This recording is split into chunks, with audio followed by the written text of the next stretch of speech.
Olá, a paz do Senhor. Eu sou o pastor Eliseu Rodrigues. Bem-vindo à Academia de Pregadores. Você e sua família são convidados a, juntamente conosco, aprender mais sobre a palavra do Senhor.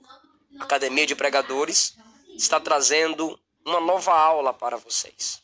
E nessa oportunidade que me foi dada, quero te ajudar a crescer mais um pouco naquilo que Deus está nos proporcionando a conhecermos.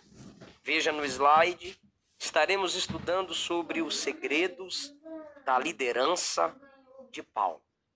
Por trás desse tema, nós estamos falando sobre o comportamento pastoral, baseado em algumas experiências e verdades ditas e vividas pelo apóstolo Paulo.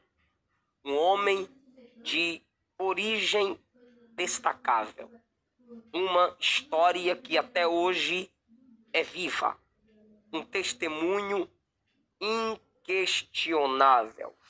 Paulo tinha sua origem judaica, hebraica.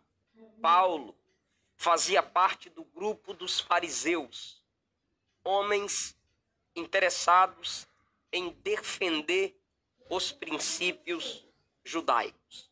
Paulo fazia parte de um grupo que lutava para manter acesa a chama daqueles que serviam ao Senhor.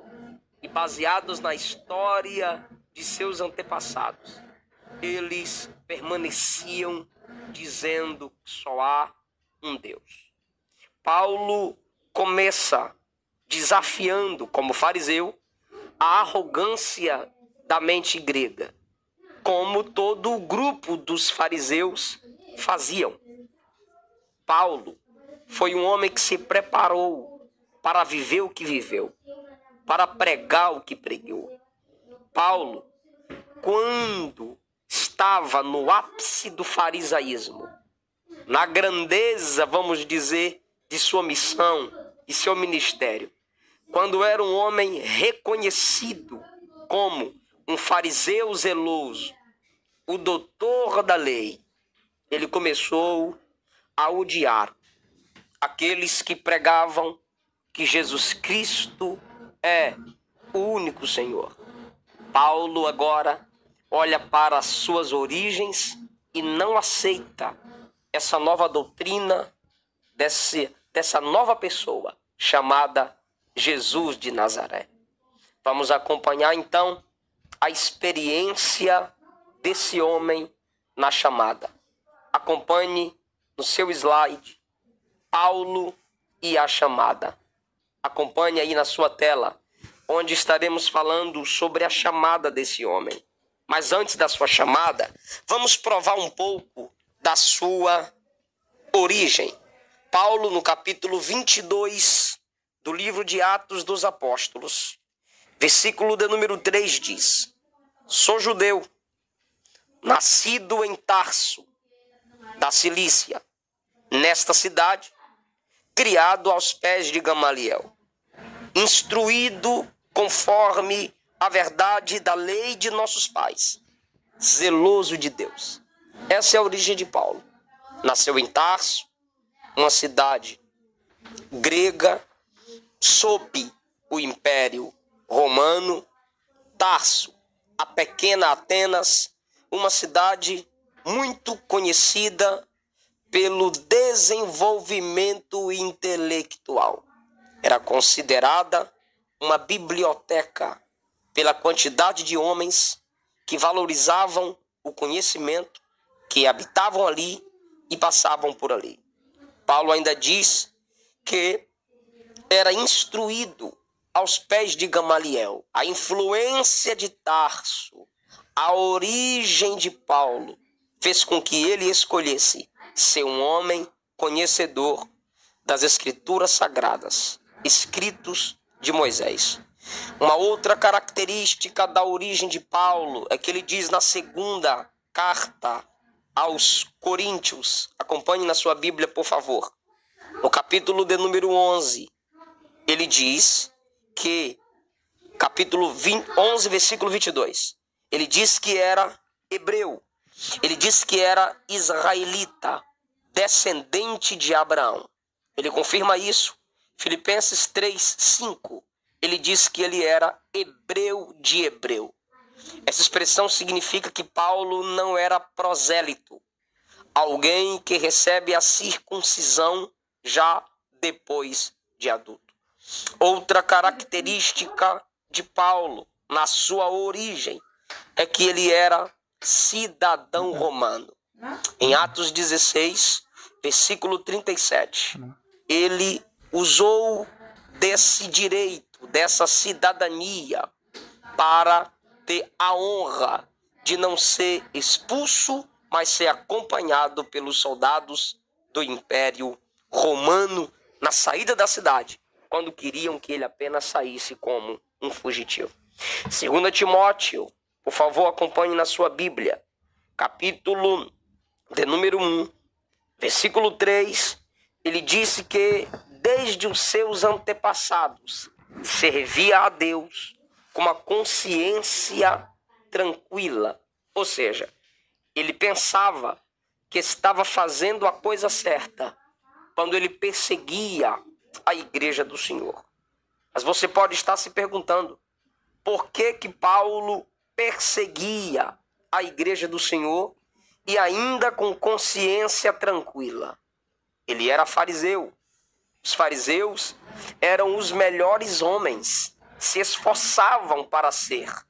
Os fariseus eram os homens dotados para defenderem a causa judaica. Quando eu digo que os fariseus eram os melhores homens, eu digo os melhores homens judeus. Davam a vida, davam o sangue por causa da história, por causa da genealogia. Fariseu significa separados ou separatistas. Foram esses homens que enfrentaram a arrogância do conhecimento grego.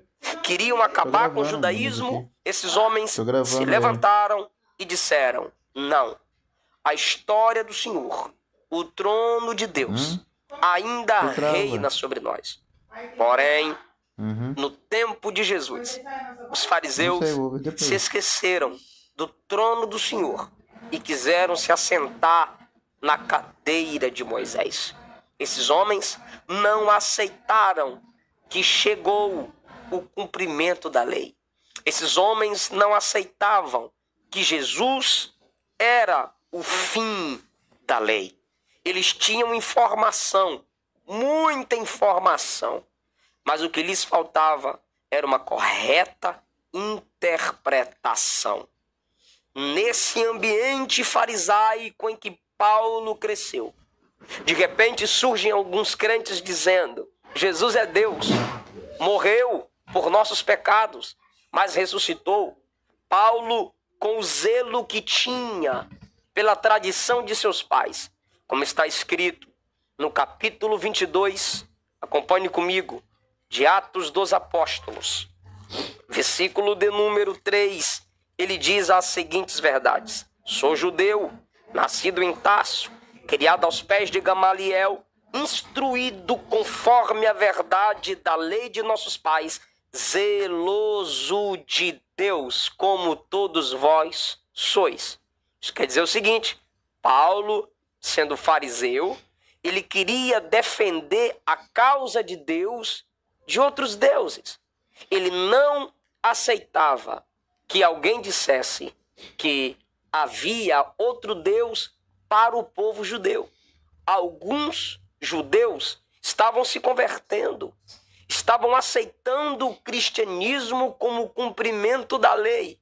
E Paulo disse: tenho que parar.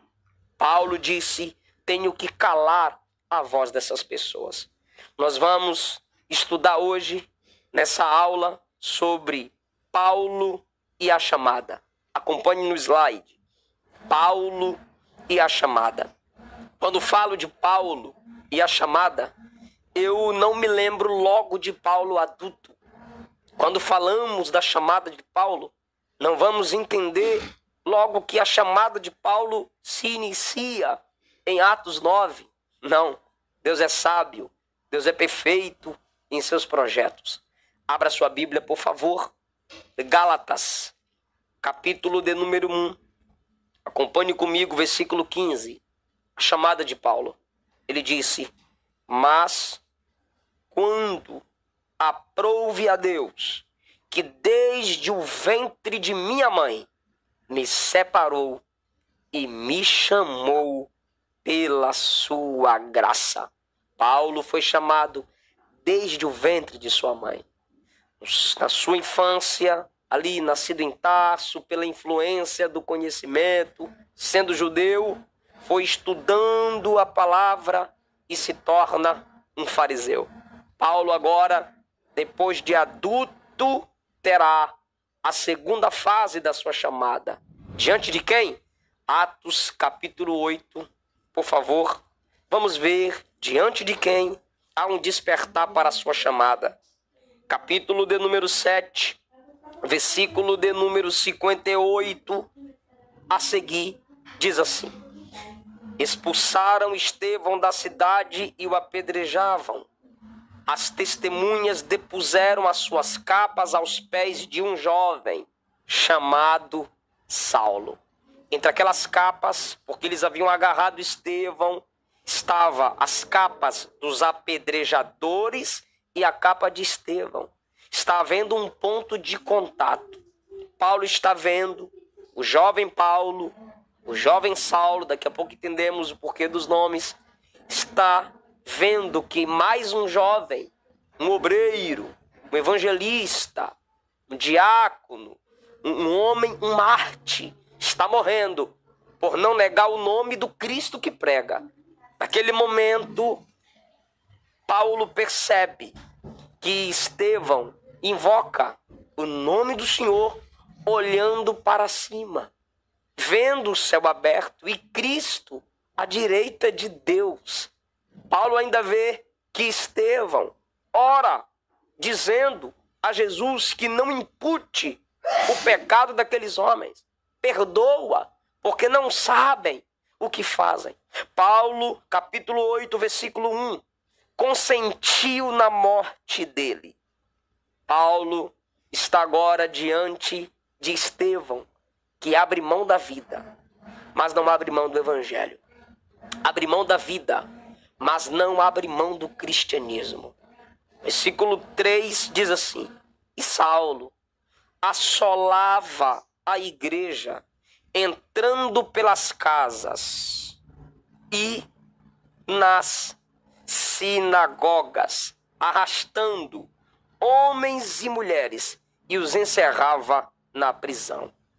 Onde havia sinagoga, ele entrava, pedia carta, pedia permissão.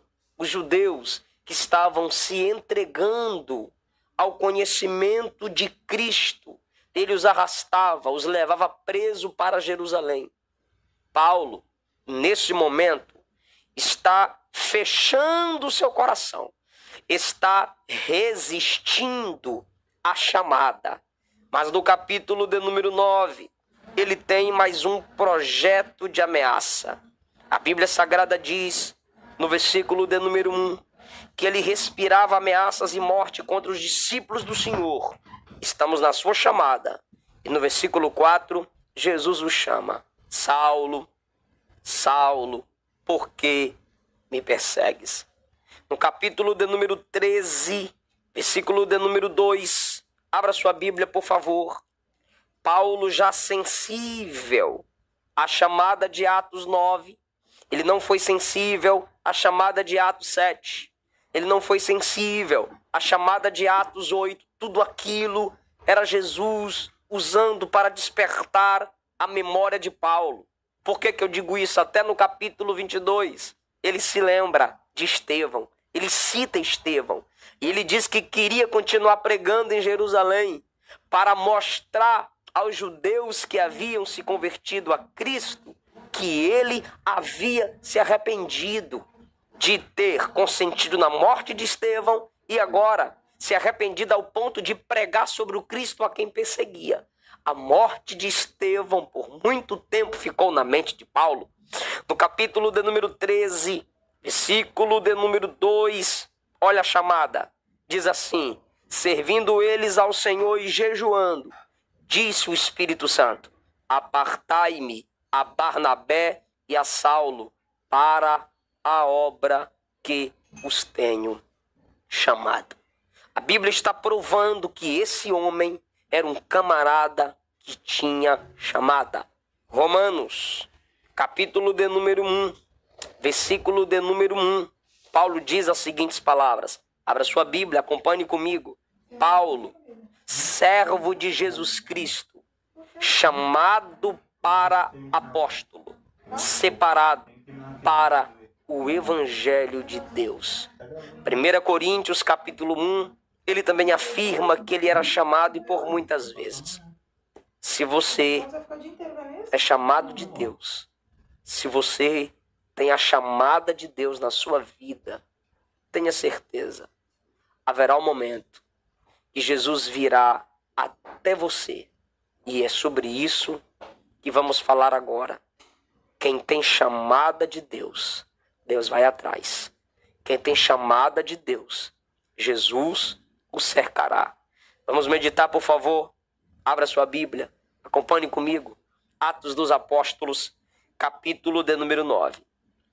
Saulo, respirando ainda ameaças e mortes contra os discípulos do Senhor, dirigiu-se ao sumo sacerdote e pediu-lhe cartas para Damasco, para as sinagogas, a fim de que se encontrasse alguns daquela seita, quer homens, quer mulheres, os conduzisse presos a Jerusalém. O camarada respira ameaças e mortes. O que isso quer dizer? Isso quer dizer que para Paulo era natural a atividade de perseguição, como se é natural respirar. A Bíblia diz que ele pediu carta do sacerdote. Essa carta era uma procuração. Essa carta era um documento que lhe dava o direito de falar. E quem estivesse diante dele tinha a obrigação de se calar. Por quê? Como eu já disse, a carta do sumo sacerdote, liberada diretamente pelo Sinédrio, que Paulo tinha acesso. O Sinédrio era uma espécie de tribunal judaico. O Sinédrio era composto por 71 homens. Uma carta selada, endereçada a aprisionar a qualquer local onde estivesse alguém chamados os do caminho. Interessante. O sumo sacerdote não ia. O sumo sacerdote não perseguia, mas tinha alguém debaixo da autoridade dele para perseguir. Ele não pecava, mas tinha alguém debaixo da autoridade dele para pecar. O líder não estava errando, mas enviava alguém para errar na sua frente. Muitos lugares são assim. O pecado do líder é o líder do pecado. O pecado do mestre é o mestre dos pecados. Tem líder que ele não mente, mas manda seu secretário mentir. Ele não engana, mas manda os seus assessores mentirem. Assim estava corrompido o sistema dos sacerdotes que compunham o Sinédrio no tempo de Paulo. Mas o que eles queriam era acabar com o evangelho, calar o cristianismo. Mas enquanto Paulo e seus sumos sacerdotes tentavam, através de carta, perseguição, blasfêmias e morte, calar a voz da igreja, Jesus disse: hoje não é você quem vai se encontrar com o meu povo, sou eu que vou me encontrar com você. Essa chamada de Atos capítulo 9 é uma chamada de Cristo chamando Paulo para um tribunal muito mais forte do que o sinédrio. Acompanhe comigo.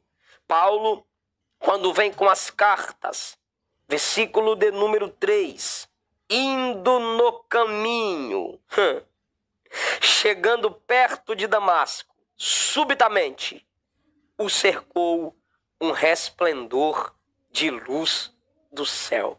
Quem era esse? Era o próprio Cristo descendo ao encontro de Paulo com a sua glória, com a sua luz. Ele estava no caminho. Ele está chegando na cidade. E ele diz: hoje eu vou prender os que são desse caminho. Por que os crentes eram chamados os do caminho? Por causa, quem sabe, do que Jesus havia dito: eu sou o caminho. Só que a palavra caminho significa estilo de vida. Então, Paulo estava percebendo que aquelas pessoas ali tinham um estilo diferenciado de vida. Paulo vai se aproximando e uma luz o cerca. Essa luz que o cerca lhe gera um impacto ao ponto dele cair. Quando ele cai, ele ouve a voz de Jesus. Quando ele ouve a voz de Jesus, ele pergunta: o que o Senhor quer que eu faça? Essa chamada é a chamada que vai gerar a salvação na vida de Paulo. Vamos perceber algumas verdades aqui no capítulo 9. Paulo foi salvo na rua. Ele não está no templo. Ele não está na sinagoga. Ele está ao ar livre. Urbanamente, servindo a Deus do seu jeito, de forma errônea, pecaminosa, será cercado por Jesus. Terá um encontro com Jesus onde? Na rua. Sabe por quê? Porque para salvar o homem, Deus não tem dificuldade de ir onde esse homem está. Para salvar o homem, Deus vai na última instância. Estamos falando de alguém chamado desde o ventre. Estamos falando de alguém chamado por muitas experiências diante de Estevão. Agora estamos falando de alguém chamado à salvação. Porque Deus não pode usar quem Ele não salva. Deus não pode levantar quem Ele não derruba. Deus não pode tornar santo a quem Ele não mostra sua vida pecaminosa. Jesus agora vai revelar sua santidade a Paulo e vai revelar para Paulo o seu pecado. Ele é salvo na rua porque Deus não tem lugar escolhido para salvar. Ele não está na igreja, ele não está na sinagoga. A Bíblia Sagrada nos deixa claro em Jó 33, do 14 ao 18. Abra, por favor, a sua Bíblia. Acompanhe comigo. Jó, capítulo de número 33, versículos 14 ao versículo 18. Deus fala uma vez e duas vezes. Poucos atentam para isso. Em sonho ou em visão noturna, quando cai sono profundo sobre os homens e adormecem na cama. Então o revela ao ouvido dos homens e lhes passa a sua instrução, para apartar o homem daquilo que faz e esconder do homem a soberba, para desviar sua alma da cova e a sua vida de passar pela espada. Deus pode vir ao encontro de alguém para salvá-lo, para convencê-lo de seus pecados? Na cama. Paulo foi na rua. Ei, para ser salvo, você pode ter um encontro com Cristo em qualquer lugar. Mas para amadurecer, é na comunhão com o corpo de Cristo. É na igreja, é congregando. Mais uma verdade sobre a chamada à salvação. Paulo é salvo no pior fervor de seu pecado. Ele está indo perseguir, ele está respirando ameaça, ele está indo com o intuito de humilhar, matar, quem quer que fosse. Nenhum sexo frágil foi respeitado. Homens e mulheres deveriam ser trazidos a Jerusalém, presos, para serem forçados a negar o nome de Jesus. Ele está no âmbito de seu pecado. Ele está na veemência de sua ira. E nesse momento, Jesus vem com graça e alcança o coração desse homem. Irmão, enquanto ele não pensava em Cristo Jesus como Salvador, Jesus olhou para ele, pensou nele e disse: tu és um pecador que precisa da minha graça.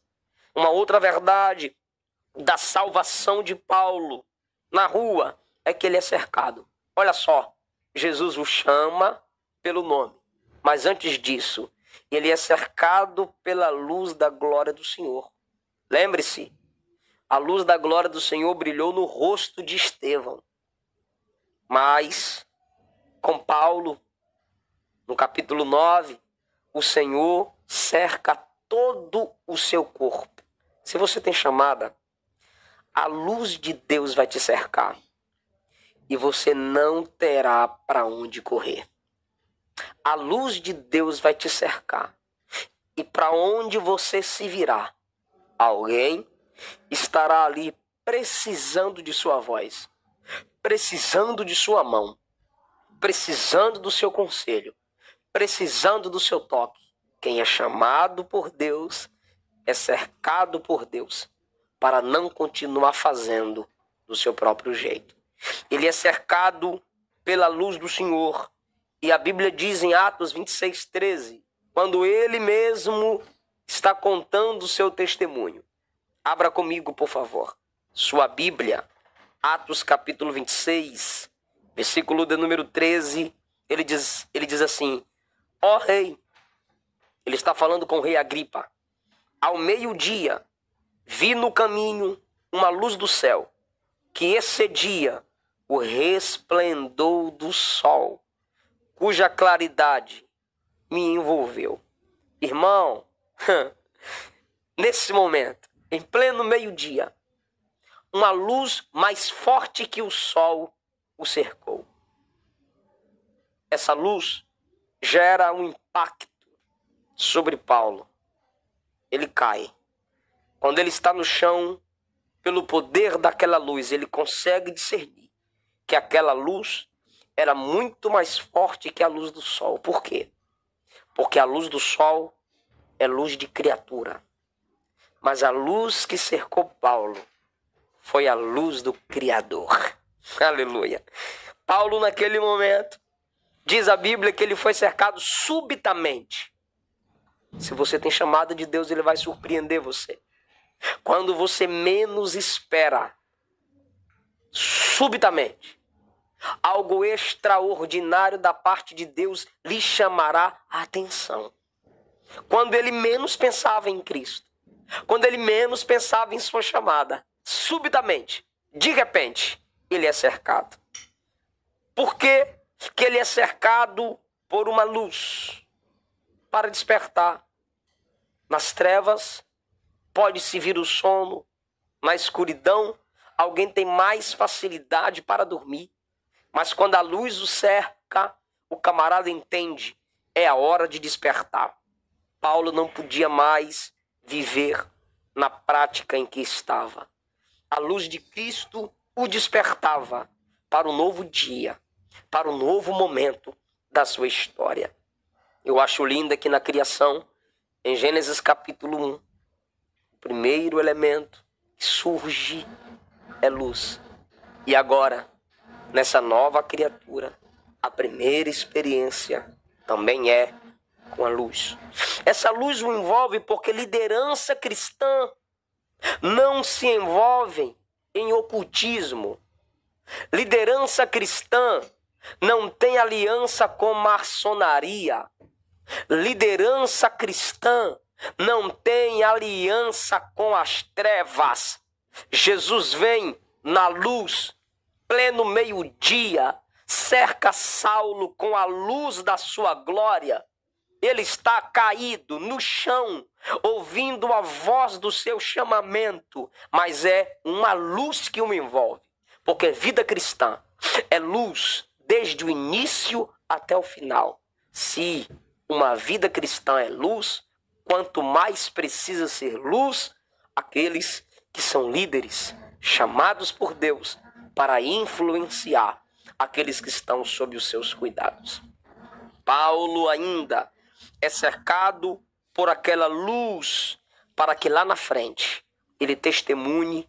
Na primeira carta aos Tessalonicenses, no capítulo 5, ele diz: somos luz, sois luz no Senhor. Aquele homem cercado pela luz se tornou uma luz inapagável. Deus te abençoe.